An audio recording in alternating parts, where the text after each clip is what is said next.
problema D de la final nacional de Prográmame 2021 se llamaba Minimizando el castigo. Los jueces categorizaron este problema como de bucles simples. Era un problema relativamente fácil que fue de hecho resuelto por 67 de los 98 equipos que participaron en el concurso. Aún así hubo 16 equipos más que lo intentaron, pero que no lo consiguieron finalmente. Hubo de hecho 2 de esos equipos que lo intentaron hasta con 10 envíos, que no fue recompensado con ningún AC. Hubo bastantes envíos incorrectos, hasta 214 envíos en total, lo que hace que la tasa de éxito quedara en un 31,31%, quizá por los 16 equipos que lo intentaron sin conseguirlo y también porque los equipos que finalmente lo consiguieron, muchos necesitaron más de un envío. El problema nos hablaba de Larry, un inquieto muchacho del Bronx, al que le castigan teniendo que copiar una misma frase 100 veces. Esto lo considera una pérdida de tiempo, entonces decide que escribirá la frase una sola vez en un cuaderno, en una hoja, y irá haciendo fotocopias reiteradas hasta conseguir el número de copias de la frase que necesita. Así tiene la frase escrita una vez, la copia y eso le da una segunda copia de la frase. Esa segunda frase la recorta, la pega debajo de la primera y repite el proceso, de manera que hace una segunda fotocopia de esas 2 líneas que tiene ya copiadas. Eso le da 2 líneas más y alcanza una suma de 4 copias de la frase que tiene que repetir por culpa del castigo. Así va repitiendo el proceso hasta conseguir las 100 veces, en realidad alguna más, de veces que tiene que tener la misma frase copiada. Y el problema lo que nos pedía era, dado el número de veces que hay que repetir la frase, ¿cuántas fotocopias tendremos que hacer? El ejemplo que nos daba el enunciado era este que vemos aquí. Empezaba con el 4, que indica el número de casos de prueba que había que procesar, y después en el ejemplo nos ponían el 1, 2, 3 y 4 como casos de prueba. Si tenemos que hacer una única copia de la frase, no hay que hacer ninguna fotocopia porque nos limitamos a escribir manualmente la primera versión, la primera copia de la frase y hemos terminado, de manera que no hay fotocopias que realizar. Si tenemos que hacer 2 copias de la frase, tenemos que entregar ese castigo, pues tendremos que escribirlo una sola vez, hacemos una fotocopia y eso nos dará un total de 2 copias de la frase y eso es suficiente para resolver el castigo, de manera que tenemos solamente una copia. Y en los 2 últimos casos, si tenemos que hacer 3 copias de la frase, necesitaremos 2 fotocopias. La primera para conseguir tener un total de 2 veces la frase y la segunda para multiplicar eso por 2, tener 4 veces la frase, que es suficiente, es mayor que el 3, de manera que escribimos este 2. Y con el 4 en realidad queda resuelto por el caso anterior. El proceso, por tanto, el problema se resolvía como un proceso de simulación. Que al fin y al cabo, cada vez que hacemos una fotocopia, lo que estamos haciendo es multiplicar por 2 el número de veces que tenemos escrita la frase, empezando con 1, que eso la escribimos irremediablemente a mano. De manera que para resolver el problema lo que hacíamos era utilizar un bucle que simula el proceso. Empezamos en 1 y vamos multiplicando por 2 hasta llegar o superar el número de líneas que nos están pidiendo.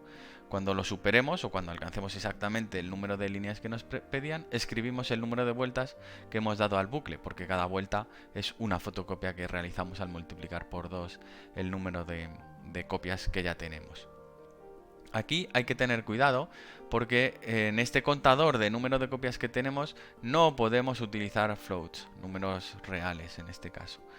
Porque si lo utilizamos vamos a sufrir falta de precisión en el contador y vamos a sufrir un WA, un wrong answer. Esto le pasó de hecho durante el concurso a 3 equipos que realizaron un total de 9 envíos y fallaron por este motivo.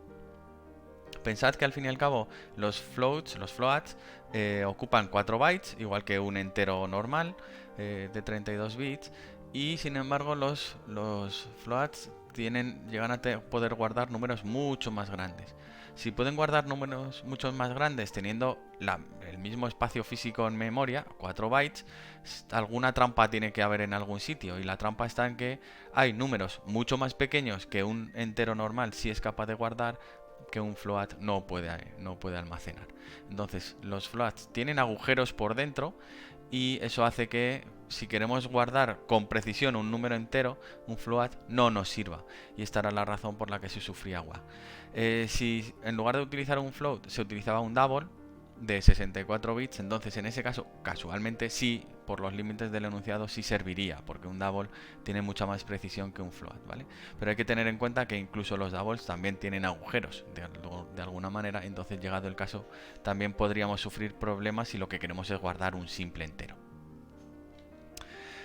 Otra forma de resolverlo es darse cuenta de que, o intentar resolverlo es darse cuenta de que lo que nos piden tiene relación con el logaritmo en base 2 matemáticamente.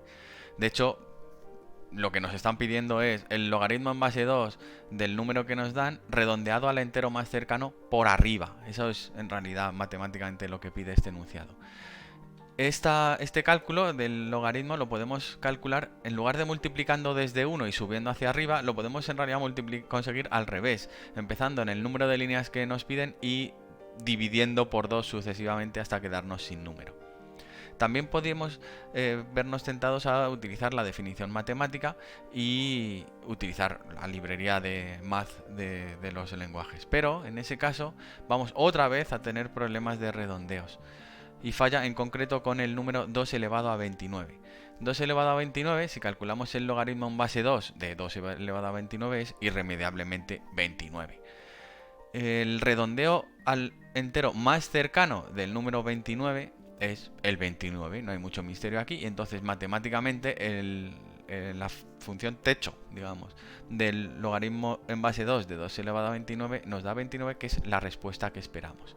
Pero el mundo real tiene una sorpresa para nosotros en este caso, y es que si utilizamos doubles y math, vamos a perder precisión, porque para calcular el logaritmo en base 2 de 2 elevado a 29, en realidad lo que tenemos que hacer es calcular el logaritmo neperiano, el logaritmo en base e de 2 elevado a 29 y dividir entre el logaritmo en base e de 2, y esto no da exactamente 29 por problemas de redondeo, sino que da 29,000, un montón de ceros y un 4 ahí residual.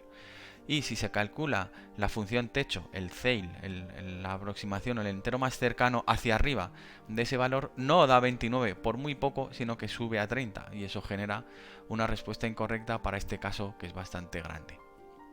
Este problema durante el concurso lo sufrieron 5 equipos con un total de 17 envíos, que lo mandaron con la solución matemática que tenía escondida una desagradable sorpresa. Esto vuelve a ser cuestión de los números reales, otra vez, el peligro de utilizar números reales en programación, que hay que ser muy consciente de lo que nos estamos jugando, porque tanto los doubles como los floats tienen agujeros y potenciales problemas de redondeo. Hubo algunos otros errores más. Muchos envíos quizá pues, escondían una comprensión incorrecta, no entendemos muy bien qué pretendían, porque había muchos que intentaban resolver el problema usando unos cuantos ifs, unas cuantas divisiones ahí extrañas, dependiendo de algunas condiciones, y de hecho hubo 20 equipos diferentes que hicieron 29 envíos con exactamente las mismas comprobaciones y que no entendemos muy bien qué había detrás de ellas. Encajaban con el ejemplo y parece que lo que intentaron fue poner ahí unos cuantos ifs y unas cuantas expresiones para que el ejemplo se cumpliera, pero luego con el resto de casos de prueba con las que evaluaba el juez los envíos, pues fallaba de alguna manera. No llegamos a ver qué lógica hay detrás de un montón de ifs y divisiones que hubo en distintos envíos. También hubo algunos errores de dependencias entre casos, de que no ponían a cero los contadores, intentaban resolverlo todo en el main y entre caso de prueba y caso de prueba no ponen a cero las cosas. Esto le pasó a 5 equipos diferentes con un total de 8 envíos. También se sufrieron RTE de equipos que no tenían demasiada experiencia porque tenían o bien lectura incorrecta, que no entendían bien el esquema de la entrada, entonces a lo mejor el primer 4 que hemos visto del número de casos de prueba, que es lo primero que hay que leer, pues lo interpretaban también como que había que procesar ese 4 y decir cuántas fotocopias había que hacer para ese 4. Entonces, pues claro, el ejemplo ni siquiera les funcionaba. Y luego también había algunos envíos que les fallaba por tener múltiples escáner durante la ejecución del programa, algo que funciona si se si se introducen los datos por teclado, pero que luego en el juez suele fallar. En cualquier caso, el problema era fácil y entonces la conclusión un poco que hay que pensar de esto para los grupos que no lo consiguieron es que se podían hacer sus propios casos de prueba. Es relativamente fácil de entender lo que se está pidiendo y pensar, bueno, y si tuviera que hacer 5 copias o 8 copias o 9 o 10 o 16 o las que fueran y hacerse unas cuantas pruebas antes de hacer el envío e identificar qué es lo que puede estar pasando. Y ya para terminar, pues como curiosidad, el problema era en realidad un homenaje a Larry Tesler, que fue el inventor en Xerox del copiar y pegar y que falleció en febrero del 2020. Además era un guiño tanto a él por el copiar y pegar y que se está copiando y pegando, recortando de hojas de papel, tanto a Xerox, que fue donde lo inventó, porque las fotocopias en realidad se inventaron o nacieron en la empresa Xerox también. Y nada más, como siempre, os hemos dejado en Acepta el reto este problema por si queréis volver a intentarlo.